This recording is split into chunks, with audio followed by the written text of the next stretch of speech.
շնորհակալ եմ, որ ինձ եք ներառել ես հանդիպմանը երիտասարդ դիզայնին, շատ կարևոր եմ համարում այս հանդիպումները, այս միջոցառումները։ Սիրելի երիտասարդներ,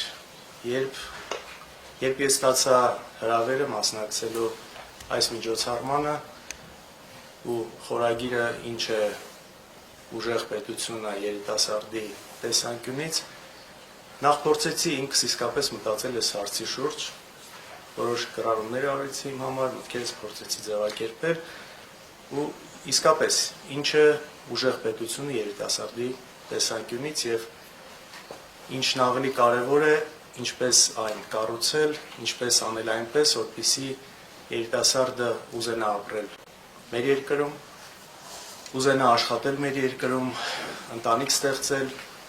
ու ապագա երեխաներին մեծացնել այս երկրում։ Գիտեք, ես բավականաչափ մեծ եմ հիշելու համար 90-ականների մութն ու ցուրտը, պատերազմը,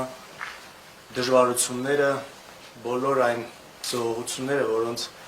գնացել են մեր մեծերը անկախություն կերտելու համար, բայց միևնույն ժամանակ նաև բավականաչափ երիտասարդ եմ հասկանալու համար այսօրվա աշխարհը, արհեստական բանականության, գլոբալ փոխկապվածության, արագ եւ անդադար զարգացող եւ փոփոխվող աշխարհը։ Հետաքրքիր է, որ ես ունեմ եւ 20 տարեկան ընկեր, եւ 60 տարեկան ընկեր, եւ այս իմաստով որոշ առումով ինձ նաև այսպես կամուրջ եմ զգում այս ամենի միջև։ Հատկապես վերջին տարիներին մեր երկրում խոսույթը կարծես ավելի շատ գոյատևման մասին լինի։ Մեզ փորձում են համոզել, որ ուժեղ երկիրը այն երկիրն է, որը ավելորդ աղմուկ չի բարձրացնում եւ զիջում է իր արժանապատվությունը այսպես քարտեզի վրա աննկատ գոյատևելու համար։ Ես արմատապես մերժում եմ դա։ Կարծում եմ, որ ուժեղ երկիրը այն երկիրը չէ, որ պարզապես գոյատևում է եւ պարզապես ոչ թե պարզապես իր երկրի սահմանները պաշտպանում, այլ պաշտպանում է նաեւ իր քաղաքացու արժանապատվությունը։ Ուժեղ պետությունը այն պետությունն է, որի քաղաքացի լինելով դու կարող ես ճանապարհորդել աշխարհով մեկ, ամեն տեղ անել քո անձնագիրը եւ զգալ բացարձակ հպարտություն։ Ոչ թե խղճահարություն կամ անհանգստություն, այլ հարգանք։ Գիտեք, ուժեղ պետություն ունենալու տեսանկյունից ես չափազանց շատ եմ կարևորում ազգային ինքնությունը։ Եվ կարծում եմ, սա իսկապես պետք է լինի մեր առաջ շարժվելու հիմքում։ Կարող է որոշները սա փորձեն ներկայացնել որպես հետադիմություն, բայց ես համաձայն չեմ սրա հետ։ Եթե ուզում ենք կառուցել օրինակ երկնաքեր, առաջին հերթին պետք է ունենաս ամուր հիմք։ Նույնը պետության դեպքում է։ Ինչպես մեր պատմությունը, մեր ավանդույթները, հայկական առաքելական եկեղեցին, մեր լեզուն, ընտանեկան արժեքները, սա ոչ թե մեզ ետ են պահում, այլ սրանք այն արմատներն են, որոնք սնուցում են մեզ։ Մենք երկրագնդի ամենահին քաղաքակրթություններից մեկն ենք։ Մենք առաջինն ենք ընդունել քրիստոնեությունը։ Մենք վերապրել ենք կայսրություններ, որոնք այժմ պարզապես գոյություն չունեն, վաղուց չկան։ Ցանկացած հարձակում այս ամենի դեմ մեր հավատքի, մեր հիմնական արժեքների, ամուր ընտանիքի, հարգանքի մեծերի նկատմամբ այս ամբողջական մեր արժեքների դեմ ցանկացած հարձակում առաջին հերթին հարձակում է մեր պետության ամենակարևոր կարծում հիմքին եւ սա անթույլատրելի է։ Իհարկե դժվար չէ հասկանալ, թե որ երկրների շահերից է այս ամենը բխում, բայց շատ դժվար է հասկանալ եւ տրամաբանության շրջանակներում փորձել բացատրել,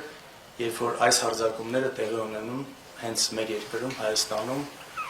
եւ հատկապես նաեւ կառավարության մեջ գտնվող մարդկանց շրջանակներում։ Պարզապես անհասկանալի է եւ իսկապես ուզես թե չուզես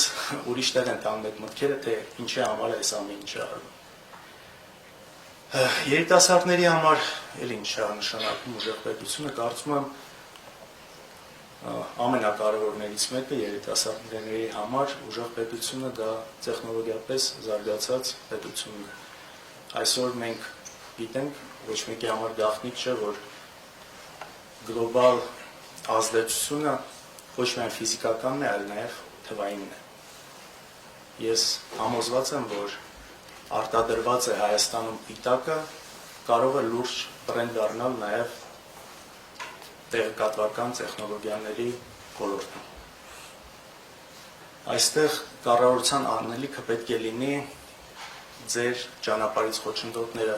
վերացնելը, երկիրը պաշտպանելը եւ ակտիվորեն ֆինանսավորելը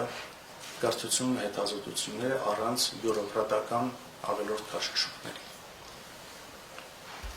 Ինչպես գիտեք, մի քանի ամսից մեր երկրում վճռորոշ ընտրություններ են։ Դուք կլսեք շատ խոստումներ, կփորձեն համոզել, որ այս անվերջանալի թվացող զիջումներն են ճանապարհը, որպեսզի մենք ունենանք ուժեղ պետություն։ Կլինի նաև կարծում եմ կա վախի սերմանում, կփորձեն համոզել, որ հավակնոտ լինելը վտանգավոր է։ Ես այստեղ եմ ասելու, որ ճիշտ հակառակը, թուլությունն է ամենավտանգավորը։ Եվ միայն ուժեղ, վստահ ու միասնական Հայաստանն է, որ կարող է ապահովել խաղաղությունը մեր երկրում։ Սրանք կարծում եմ այլընտրանք չկա։ Մեզ պետք է կառավարություն, որը մեր ազգային ինքնությունը ոչ թե համարում է բեռ, այլ առավելություն։ Կառավարություն, որի համար ազգային արժանապատվությունը առաջնահերթություն է։